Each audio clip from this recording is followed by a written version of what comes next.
So here's the thing about buying property internationally. It's generally a great opportunity right now. The markets in Mexico, the Dominican Republic, Belize, and Europe are fundamentally strong. The returns are real, and more international buyers are moving into these markets each year. But a lot of people get burned, not because the market is bad, but because they go in without understanding how the process works. I've seen it enough times that I've wanted to put a video together. 5 specific mistakes that international buyers make when purchasing a property abroad. I'm Alexander Slechter, co-founder of Dream Second Home. We connect buyers with vetted developers in international markets. Let's get into it. Mistake number 1, not vetting the real estate developer. Let me give you some context on why this happens so often. When you're looking at international pre-construction real estate, you're usually doing it online.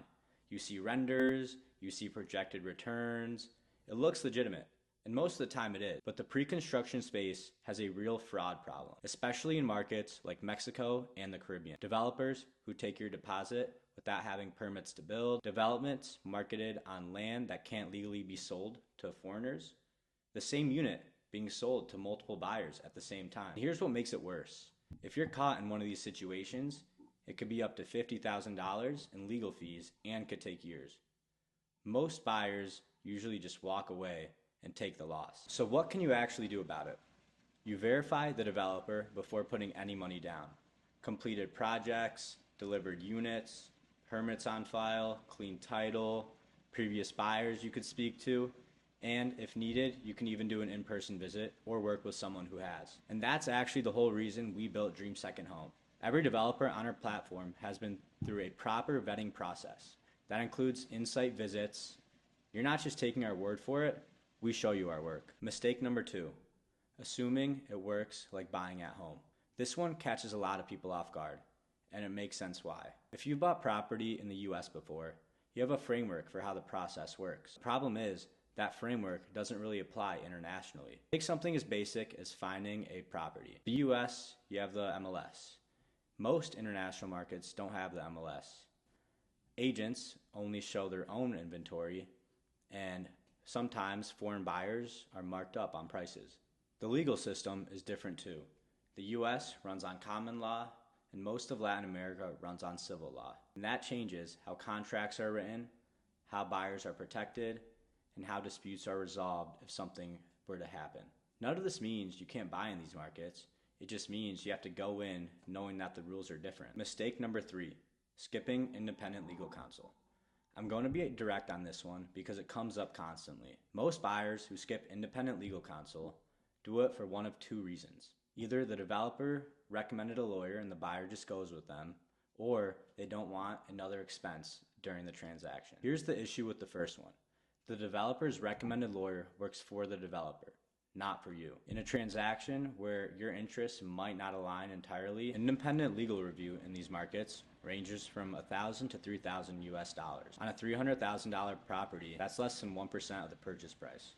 The cost of skipping this could be the entire purchase. What does an independent attorney actually catch? Contract terms that are vague and leave you unprotected if the project is delayed, missing permits the developer didn't disclose, title issues, including situations where the person selling the property doesn't have clean ownership of it. In short, it's important to have legal review to keep yourself protected. Mistake number 4, not understanding your tax obligation. This one isn't about the country you're buying in, it's about what you owe back home. A lot of buyers assume that income earned on a foreign property stays in the foreign system. It doesn't. The U.S. taxes its citizens on worldwide income. That includes rental income from properties in Punta Cana or Playa del Carmen. So if your property is in a rental program and generating income, that income goes on your U.S. tax returns. Schedule E, same as domestic real estate property. No exemption for it being overseas. When you sell the property, any gains is subject to U.S. capital gains tax, even if you already paid the local gains tax in the country where the property is located in. There's something called a foreign tax credit that can offset this, but it requires proper documentation and filing. It doesn't happen automatically. The fix is straightforward. Before you close on anything internationally, talk to a CPA who specializes in cross-border transactions in real estate and expat taxation. Mistake number 5, going in without an exit strategy. This is probably the mistake that people think about least when investing, and it tends to come up at the worst possible times. International real estate is not liquid. In some markets right now, properties sell from 120 to 180 days. If something changes in your life and you need to exit the investment, you can't do it quick. That's just the reality of the asset class. So what does having an exit strategy actually mean? It means you know what your tax position looks like when you sell. It means you've thought about currency risk. If the local currency is weakened against the US dollar during your hold period, your return in USD will be less. It means you've addressed inheritance. Different countries have different rules about inheritance and transfer. The buyers who do this well are the ones that have a plan. What's the target hold period? What are the costs of getting out? How liquid is the market? It's important to answer these questions before, not after. That's what we try to provide at Dream Second Home.